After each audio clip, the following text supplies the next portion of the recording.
वो भाव कर्म के निमित्त से होते हो, वे भाव जीव के स्वभाव नहीं है, वे विभाव है। अब अपने को जितने भी प्रकार के सुबह से शाम तक, शाम से लेकर सुबह तक जो कुछ भी संकल्प विकल्प चलते हैं, जो भी भाव चलते हैं, वे भाव कर्म के उदय से चलते हैं। वे अपनी नेचर नहीं है, वो अपना स्वभाव नहीं है। जितने भी भाव चलते हैं, जितने भी प्रकार के, खाने के, कमाने के, घूमने के, जोड़ने के, ख्याल में ना, लड़ाई के, झगड़े, क्रोध, मान, माया, लोभ, जितने भी प्रकार के भाव चलते हैं वे कर्म उदय जनित भाव हैं। उसे जनागम में औदिक भाव कहते हैं, जो कर्म के उदय के निमित्त से होते हैं। तो कर्म का उदय निमित्त है, कर्म नहीं कराता वे भाव। करता तो जीव स्वयं अपनी योग्यता से है, लेकिन उसमें कर्म का उदय निमित्त है। जैसे अग्नि के निमित्त से जल उष्ण हो जाता है, तो अग्नि निमित्त है और जल उष्ण होता है। तो अग्नि कर्म जल को गर्म नहीं करती, जल में अपनी योग्यता है गर्म होने की, तो वो विभाव रूप परिणमन करता है और अग्नि निमित्त है। ऐसे ही जीव के रागादि रूप परिणमन करने की स्वयं की योग्यता है, रागादि कर्म नहीं कराता। कई लोगों को ऐसा भ्रम हो जाता है कि रागादि तो कर्म के कारण होते हैं, जीव का कोई लेना देना नहीं है। नहीं, जीव का लेना देना है, जीव की योग्यता है।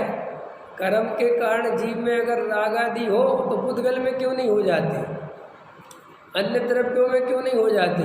कर्म तो ठसाठस भरे पड़े हुए हैं, लेकिन वो जीव में ही होते हैं, क्योंकि जीव के अंदर ही ऐसी योग्यता पाई जाती है। तो पहले तो उन लोगों को ये बात अच्छे से समझ लेनी चाहिए जो सर्वथा ऐसा मानने लगते हैं कि आत्मा में राग आदि है ही नहीं और आत्मा राग का कर्ता भोक्ता है ही नहीं, वो तो सदा शुद्ध है। वो भी एक अपेक्षा है, लेकिन वस्तु स्वरूप की जब बात आएगी वो कथन है प्रयोजनभूत।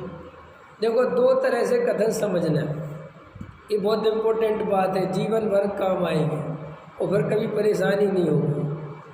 एक कथन होता है प्रयोजनभूत और एक कथन होता है वस्तुपरक, कि वस्तु का स्वरूप क्या है। अभी हमें आत्मा का अनुभव नहीं करना, अभी हमें आत्मानुभूति नहीं करनी, अभी हमें सिर्फ ये समझाओ कि एक्चुअल में आत्मा की स्थिति क्या है। तो वो कहते हैं जब एक्चुअल आत्मा की स्थिति की बात आएगी तो आत्मा वर्तमान में राग देश रूप परिणमन कर रहा है, राग देश चल रहे हैं, कर्म का उदय निमित्त चल रहा है और आत्मा का जानने दिखने का स्वभाव भी प्रकट है। ये उसकी एक्चुअल स्थिति है। अब कोई प्रश्न पूछता है कि साहब ये एक्चुअल स्थिति तो हमें समझ में आ गई, लेकिन हमें आत्मानुभव करना हो तो क्या करना पड़ेगा? तो फिर वो वाला विषय खड़ा होता है कि रागादि विकारी भाव तुम नहीं है, तुम्हारा स्वभाव नहीं है, तुम इसके कर्ता भोक्ता नहीं हो, तुम इससे भिन्न हो। ये क्यों होता है? ये कथन क्यों है?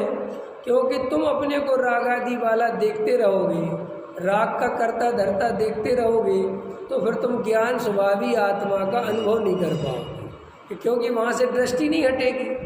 तो वो तो दृष्टिपरक कथन है कि दृष्टि हटाना है। इसलिए जो लोग इन बातों पर बहस करते हैं कि राग जीव का है, राग जीव का नहीं है, राग पुद्गल का है, राग का कर्ता कर्म है, राग जीव में होता ही नहीं, वो तो बाहर बाहर होता है। इतनी व्यर्थ की बातें हैं, इतनी ज़्यादा व्यर्थ की बातें हैं कि मुझे लगता है इनसे ज़्यादा व्यर्थ की बातें दुनिया में और कोई दूसरी नहीं। क्यों? कांटों सी पैदा हो जाती चैतन्य सदन के आंगन में।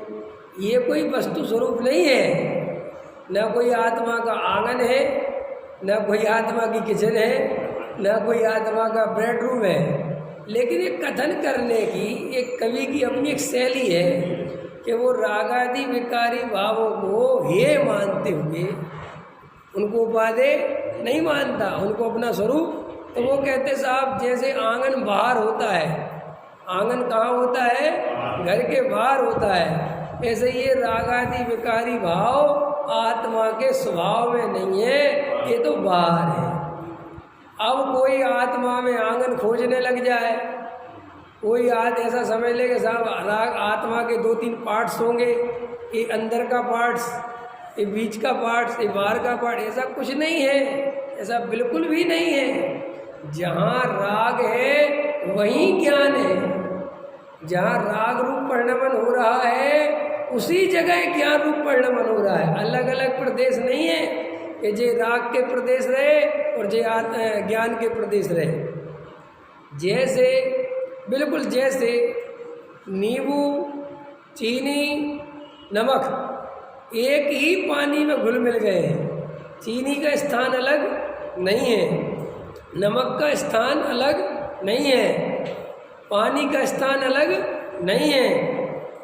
जैसे उन तीनों के स्थान एक ही है लेकिन लक्षण अलग अलग है, नेचर अलग अलग है, तो उसके बल से उसको चखने वाला मनुष्य तुरंत बता देता है कि इसमें नींबू कम है, चीनी ज़्यादा है, नमक ज़्यादा है। क्लियर हो गई?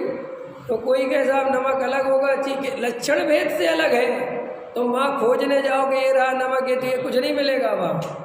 ऐसे ही आत्मा में राग रूप परिणमन भी चल रहा है संसारी के, और ज्ञान रूप भी परिणमन चल रहा है संसारी के, और उसी अवस्था में चल रहा है।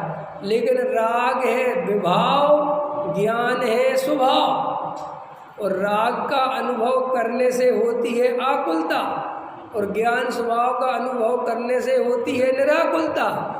अब चुनाव तुम्हें करना है कि तुम्हें क्या अनुभव करना है। राग भी तो ज्ञान की